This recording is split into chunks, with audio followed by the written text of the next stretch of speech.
ዛሬ የአሜሪካንን ሰማይ በጭስ ምድሪቱን በፍርሃት ያናወጡት እነዚህ ሰው ሰራሽ የሰማይ ጥቁር አንበሶች እርስ በርስ የተባሉበትን አስደንጋጭ ክስተት ብቻ ሳይሆን የሚሊዮን ዶላር የአሜሪካን ሀብት ወደ አመድነት ሲቀየር የሚያሳይ ትዕይንት እንቃኛለን። አብራችሁን ቆዩ። አሜሪካ ትላንት በአይዳሆ ግዛት በማውንቴን ሆም አቅራቢያ ያጋጠማት ነገር የሰማይ መውረድ ያህል ከባድ ነበር። እንደ አሶሺየትድ ፕሬስ ዘገባ ከሆነ ሁለት እጅግ ዘመናዊና እያንዳንዳቸው 67 ሚሊዮን ዶላር በላይ የሚያወጡ የ134 ሚሊዮን ዶላር የኤፍ-18 ሆርኔት ተዋጊ ጀቶች በአየር ላይ ልምምድ እያደረጉ ሳለ ባልታሰበ ሁኔታ እርስ በርስ ተጋጭተዋል። እነዚህ የብረት ወፎች ምን ነክቷቸው ነው እንደ ሰካራም ንብ እርስ በርስ የተላለቁት? ሰማዩ ላይ ያንን አስደማሚ ትዕይንት ያዩ የአይን እማኞች ጄቶቹ ተገናኝተው ሲፈነዱ አስደንጋጭ ነበር ብለዋል። የአይን እማኟ ሊዛ ቫን ሆርን እንደተናገረችው አደጋው እንደተከሰተ በአካባቢው ላይ ትልቅ የጭስ እሳተ ገሞራ ተነስቷል። ምድሪቱም የ134 ሚሊዮን ዶላር አመድ ውስጥ አልቀረችም፣ በቁጣ እሳት ተፍታብናለች ብለዋል።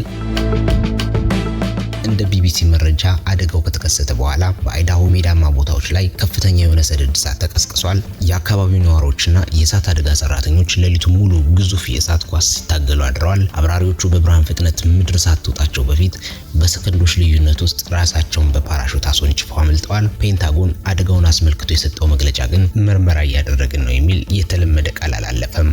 የአገሪቱ ወታደራዊ መኮንኖች አሁንም ድረስ ያደጋውን ትክክለኛ መንስኤ ለህዝብ ይፋ አላደረጉም።